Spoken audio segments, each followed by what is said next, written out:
Today we are going to talk about holiday travel, and holiday travel usually includes international travel. So today we have a panel of experts, and if we could all just say our names and also our expertise. Starting with you, Elena. Sure. Good morning. I'm Elena Sonnino. I'm a writer at Live.Do.Grow. I'm a travel writer and former teacher, and I've been a passport holder since I was 2.5. Wow, good for you. Thanks.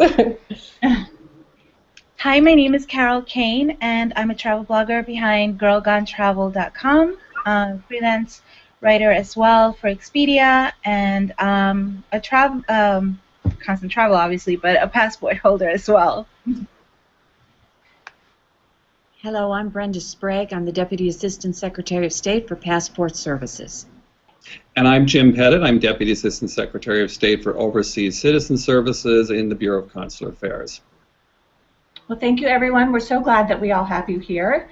And I know the holiday time is so busy with travel, and a lot of families travel abroad to either visit family or to escape the craziness of American holidays. And maybe we could start with understanding the passport process. So, for example, if you're on vacation and you lose your passport, which could be horrifying, what do you do? The first thing you should do is contact the nearest embassy or consulate. They have the capability of doing two things. One is to process you for a passport that will be produced in the United States and pouched out, usually within a week. If it's a little more urgent than that, our posts all have the capability of producing an emergency passport. Is there anything that you should bring with you as backup, extra photos, photocopies of the passport that will help the process move a little quicker? We always recommend that people bring a copy of the data page of their passport. Photos now are all digitized and retrievable from our database. We generally want a recent photo, and in most instances, when a person does appear at one of our posts abroad, they will be sent to a nearby photo studio. Very few of our facilities actually provide photo services on the premises. Once the photo's taken, they can return, fill out the normal applications, pay the fee, and then, as I said, you have two choices. One is to receive an emergency passport, which is produced as quickly as possible, depending upon the post. Some posts are able to do it same day. Some very, very busy posts, such as London, even for an emergency passport, there can be a bit of a wait. And where would someone find the list of embassies and also the addresses? Is that on your website? We have a very good website that we're proud of called travel.state.gov. It is chock full of information and advice on traveling abroad and on the services we provide abroad. That website is really your portal to other sources of information and even other websites that will assist the traveler abroad.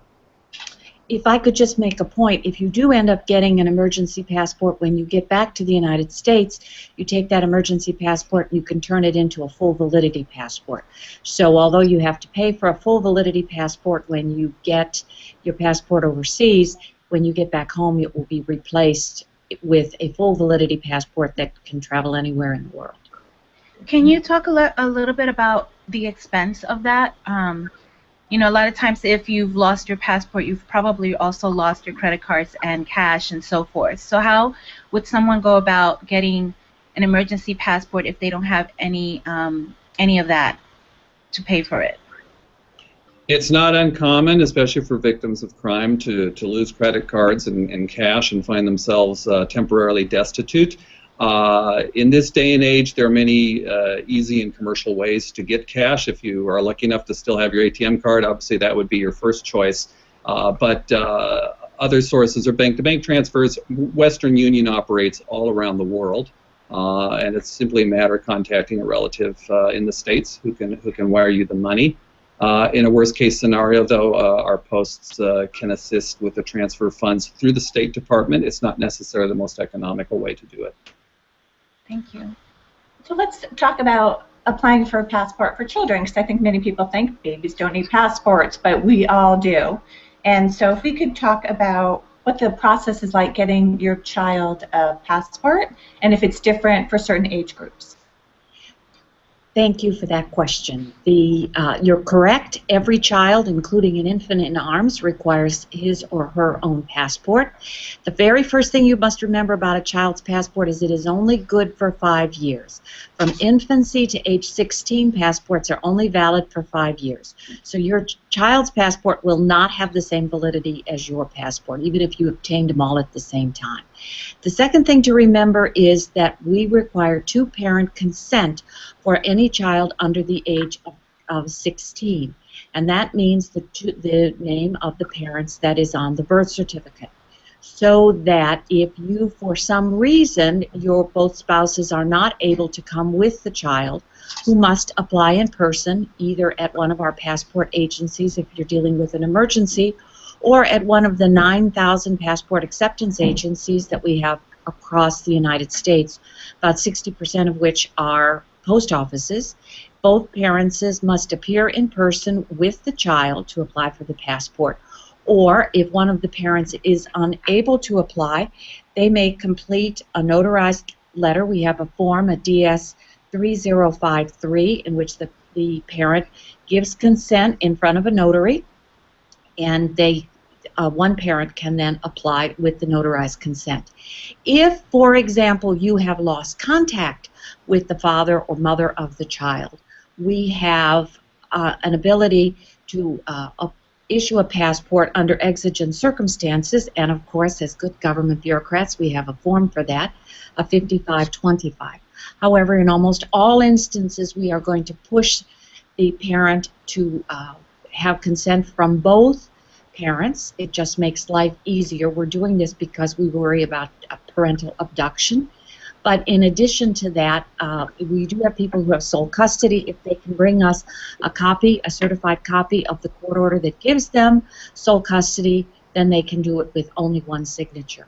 But in all instances, we do not issue the passport until we are convinced that both parents have consented or that the single parent has full and complete custodial rights. I have a question. So in terms, I know that a lot of that, what you just talked about, is in the minds of a lot of single parents or parents who are divorced or so forth.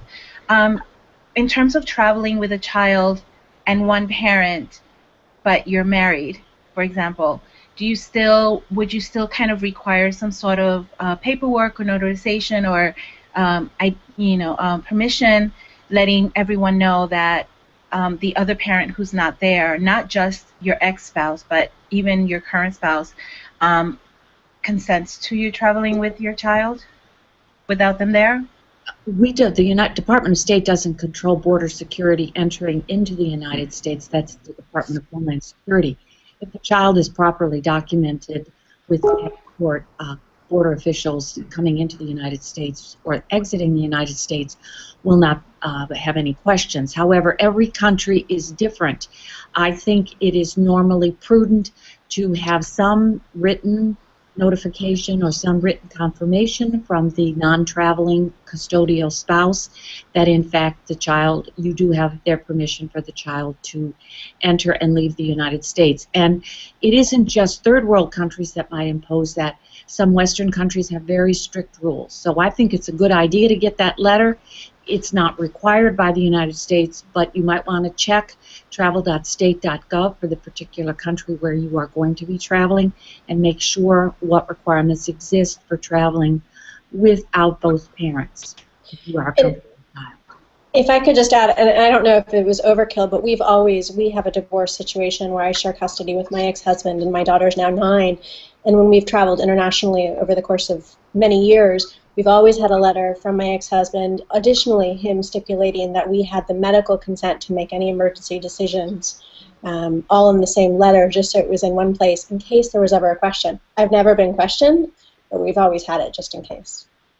I think that's a very good idea, and we recommend that to all travelers. As Brenda stated, many countries do enforce this, many do not. When you have a minor child traveling with one parent, or for that matter, without a parent, with grandparents or maybe friends, we definitely strongly recommend. Sometimes the airlines require this, many countries require it, and it's just a prudent measure. So moving on, staying with the family theme, a lot of families are multicultural, and as you were saying, each country handles things differently. Some multicultural families might be a little nervous that they might not be accepted, might be stared at. Do you have any suggestions or recommendations on how to have a comfortable vacation abroad when you're not the traditional family? What I would recommend is for viewers to look at our website, travel.state.gov. We have what we call country-specific information on virtually every country in the world, and it covers all sorts of things, ranging from medical care to transportation and driving a car in the country, but also touches upon some of these issues you mentioned, such as discrimination against LGBT community, discrimination against racial minorities. These are things that are an issue and even a serious issue in some countries. We also have special information on certain demographics, for example, the older traveler, students, LGBT, women traveling alone, all available through that portal of travel.state.gov. Okay, that's great. And then what happens if you realize just 2 weeks or a week before you're supposed to leave, your passport's expired? What do you suggest a traveler does?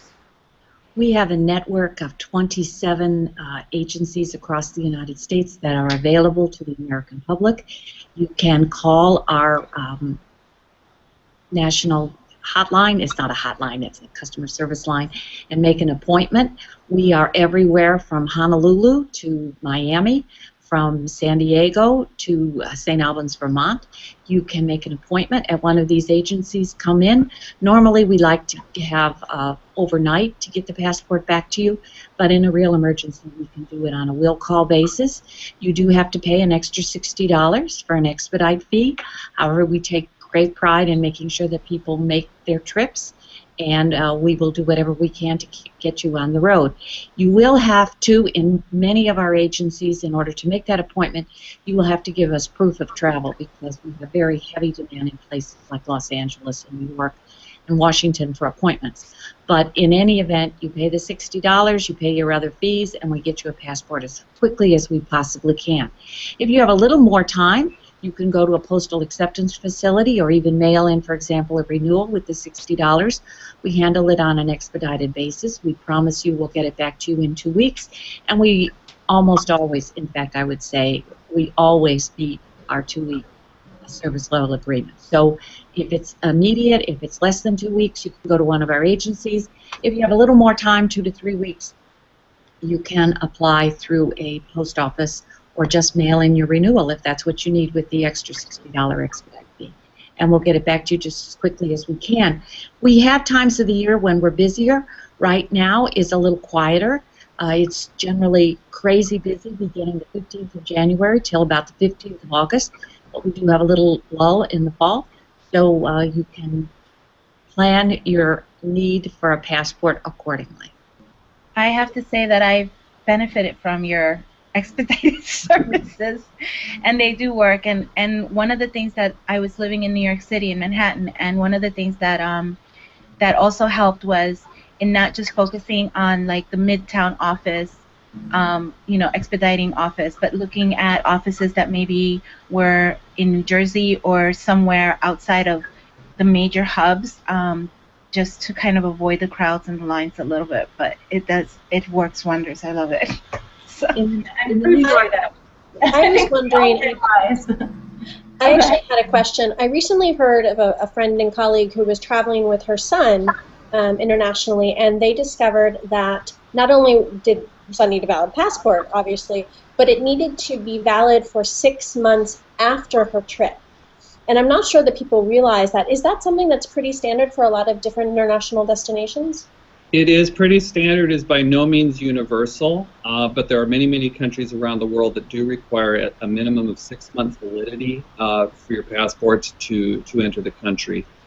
This catches a lot of people by surprise because it's not a piece of information that's included in the passport or is generally known.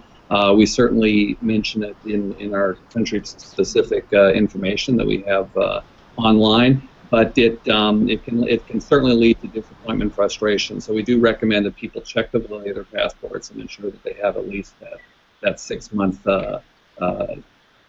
addition to their passport. Some countries that have the requirement might waive it at the port of entry if they think that everything is otherwise okay, but you really don't want to take that chance. Yeah.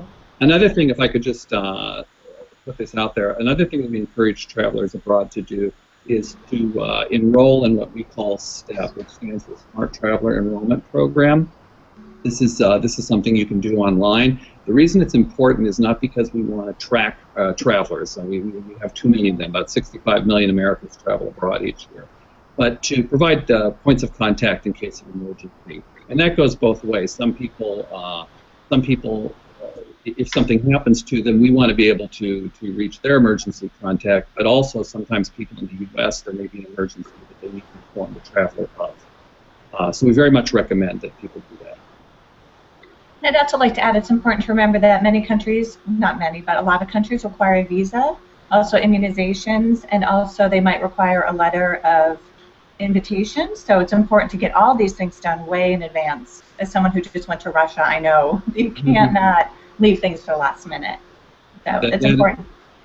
That is absolutely true, and our goal is an informed traveler. Many countries do require visas, as you pointed out. Another thing people often forget is that health insurance your health insurance policy may not cover you overseas. There are fairly inexpensive travelers' health insurance that people can purchase.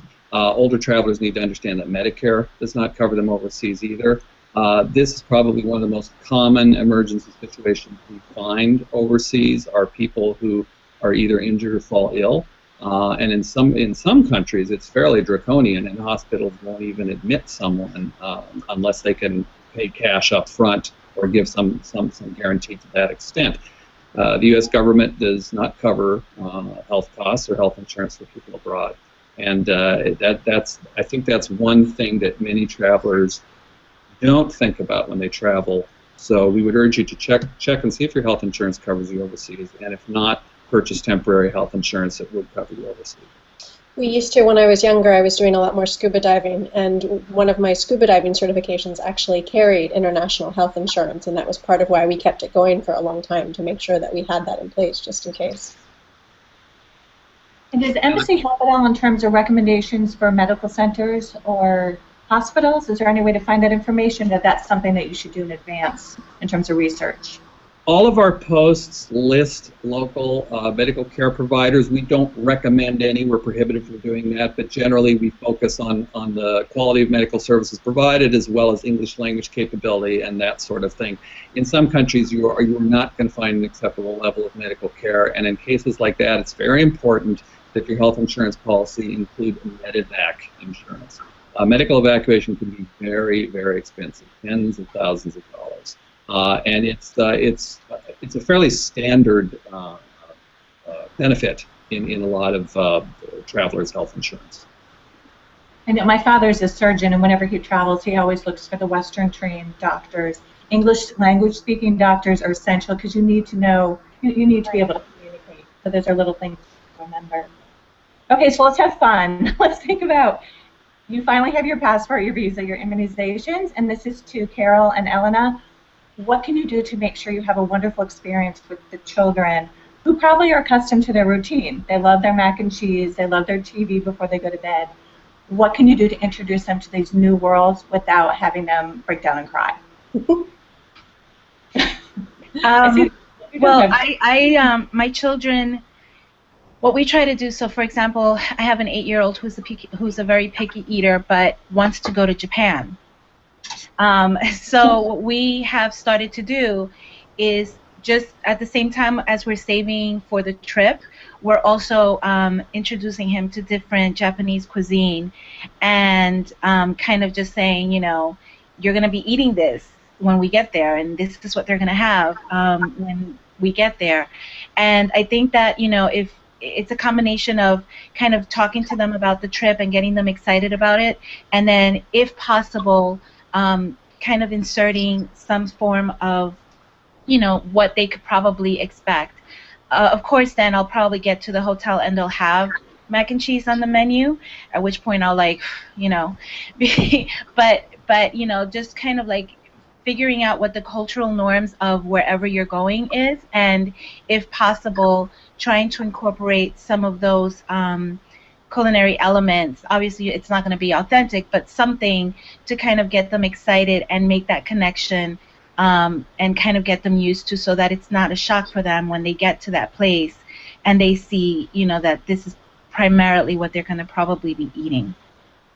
One of the things we do about food is we have a rule for the entire family. Everybody has to try at least one new thing each day.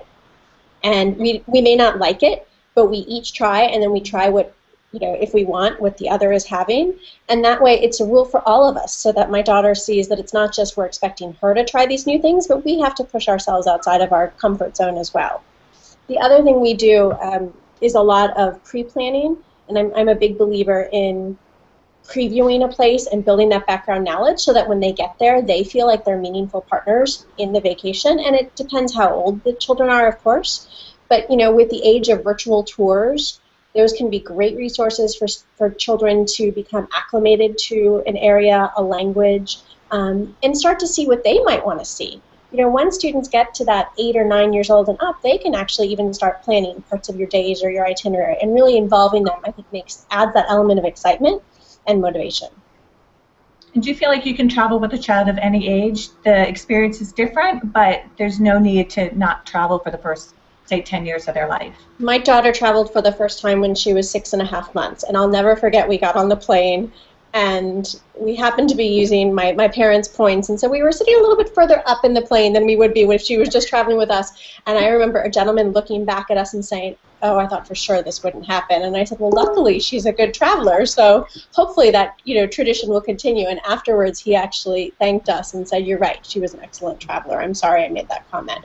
But I think so. I think you just have to set them up for success and know what are their boundaries, what are their limits, not overschedule. And so just knowing your children and where you're going, I think, is a key element to traveling at any age.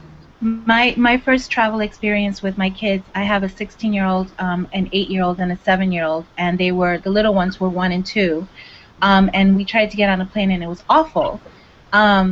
So what we ended up doing was we started incorporating road trips, really, really long road trips. So we started doing things like New York City to Missoula, Montana by car, and what that kind of did was instill this sense of patience and tolerance for, you know, having to sit still, having to have your seatbelt on, kind of regulating the tone of voice, you know, the high, you know, how loud they speak, behavior, and so forth.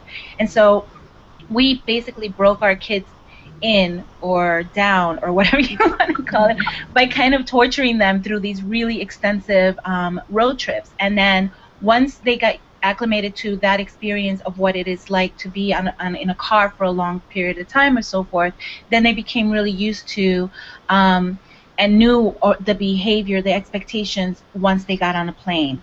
So, you know, for people who maybe are planning on flying long distances, intercontinental or whatever, you know, doing the road trip thing on weekends is a really great way to kind of get your kids used to being in one place sitting for a long time. Is there anything you would recommend bringing along, whether it's a food, a blanket, toys, that will help ease the change and the foreignness of the culture for the kids? Anything from home that you typically bring or would suggest that people bring? I try to limit the amount of electronics that I bring, but I would allow them on the plane. I don't allow them when we're traveling, either on the road or in a hotel or anything like that. But for a plane, I do, and I take, you know, just kind of like download whatever apps or movies or anything that kind of will give information about where we're going. Activity books. My kids are in the reading age already, so, you know, any reading material. You know, my kids really, for my kids, it was a matter of just having a blanket, having a pillow, being able to take off their shoes, so making sure that their shoes didn't smell and their socks were clean. And then, you know, snacks is really hard on planes, because I've noticed also that a lot of times, you know, if you have somebody on a plane in the cabin who has peanut allergies and things like that, it can be a very dangerous situation. So just being aware of that if you are going to bring any food on the plane, and you know, just trying to keep it light, nothing too heavy, you know, we try not to pack too much. I want to kind of build a little bit of a tolerance for my kids.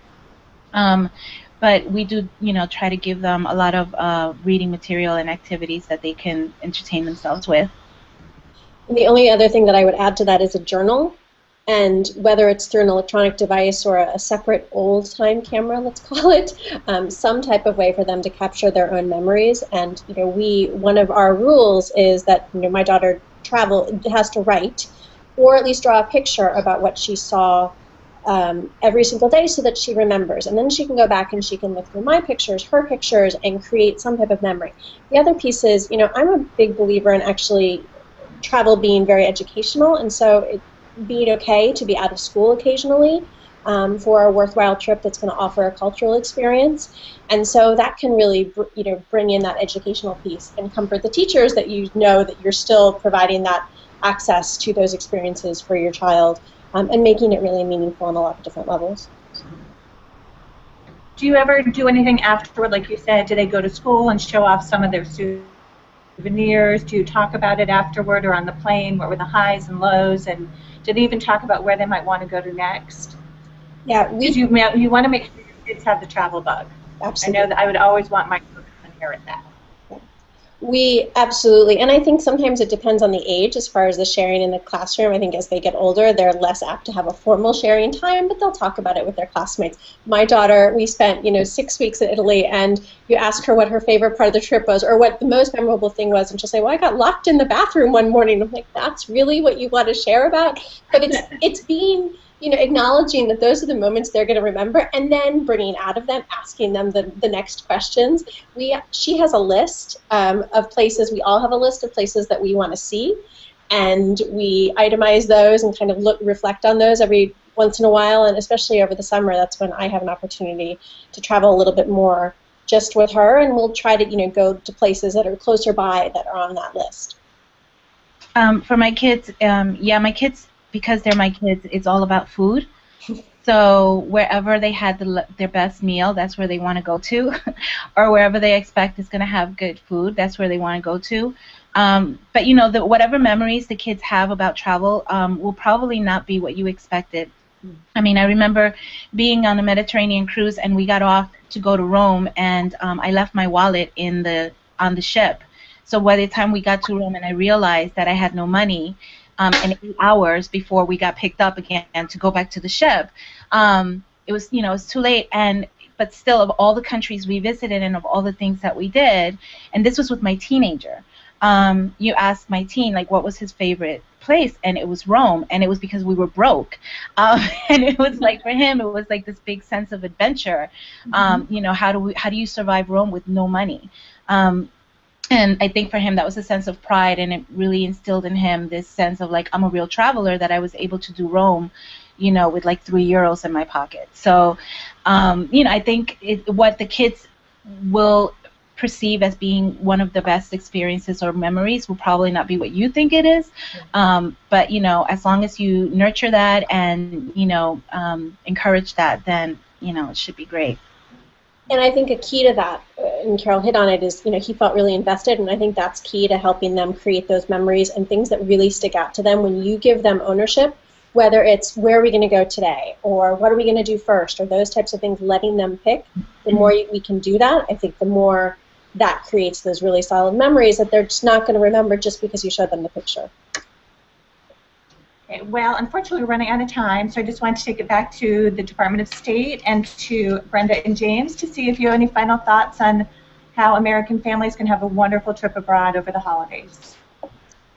Plan ahead and check your documents twice, and you'll be sure to at least not have to worry about that. I myself, being a Foreign Service officer, have traveled with very young children. My oldest, we took her on a plane for a trans-Pacific flight when she was 6 weeks old, and I've traveled alone with a 6-month-old. So I'm very sympathetic and well-versed in traveling small children. One thing I've discovered is they're very transportable, and I think that if you take reasonable precautions, like you would on any trip, children can have a great time. It's going to be a new experience for them, and it's going to often be a new experience for mom and dad. I think I've covered sort of the checkpoints. We want people to have safe, happy travel. We put out a lot of information on travel. We put out travel warnings. We put out travel alerts. This is all available on our website, travel.state.gov.